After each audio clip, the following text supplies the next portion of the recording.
Good afternoon, I'm Malcolm Jordan and this is your Midday News Fix for Wednesday, the 31st of January. Just released charge sheets reveal former Green MP Golriz Garaman is accused of stealing nearly $10,000 of clothing and could face years behind bars if found guilty.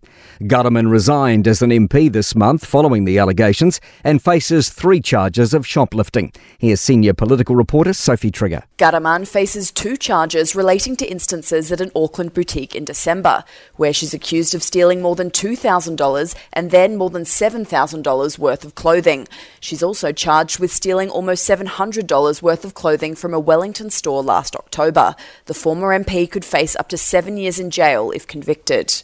Meanwhile, outgoing Greens co-leader James Shaw is defending his decision to wait until after the election to announce his resignation. He says he's always been transparent and clear on his goals in the top job. And I said right back in 2015, when I first stood for the Green Party co-leadership, that I saw my role as taking us into government for the first time and then safely out the other side. And I feel like I've done that job now. Shaw says the highlight of his career was being the climate change minister. Was also just mind-bogglingly frustrating almost every single day in that job. But I wouldn't have not done it given the opportunity to do it again. Labor leader Chris Hipkins claims National has backtracked on its backtrack about police recruitment.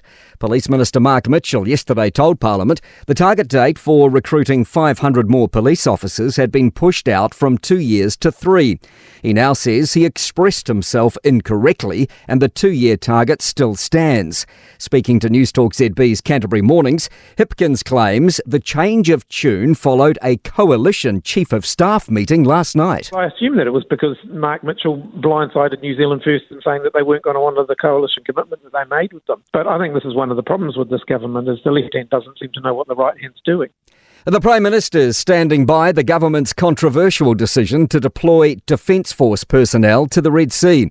Chris Luxon says we're a small trading nation and New Zealand has anywhere between 10 and 20% of its imports and exports going through the sea. We believe in the freedom of navigation. We believe in international law being upheld. What the Houthis are doing is illegal. It's indiscriminate.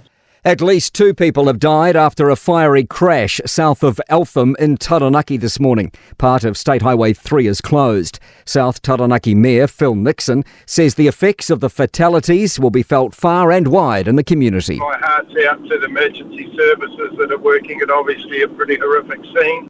Police divers are searching Christchurch's Avon River for a gun in relation to the murder of Aranui man David Bridgewater.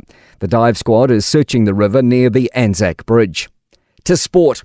England Test cricket coach Brendan McCullum has hinted his side could gamble with a 5-prong spin attack in the second Test match against India starting Friday. Australian Open tennis champion Jannik Sinner has returned to Italy amid fanfare, with the state television broadcaster reporting his arrival live at Rome Airport. And David and Victoria Beckham will feature in a self-lampooning commercial at this year's Super Bowl on February 12, New Zealand time. I'm Malcolm Jordan. That's your latest news fix. We'll be back with the next update at 5 p.m. from the Newstalk ZB newsroom.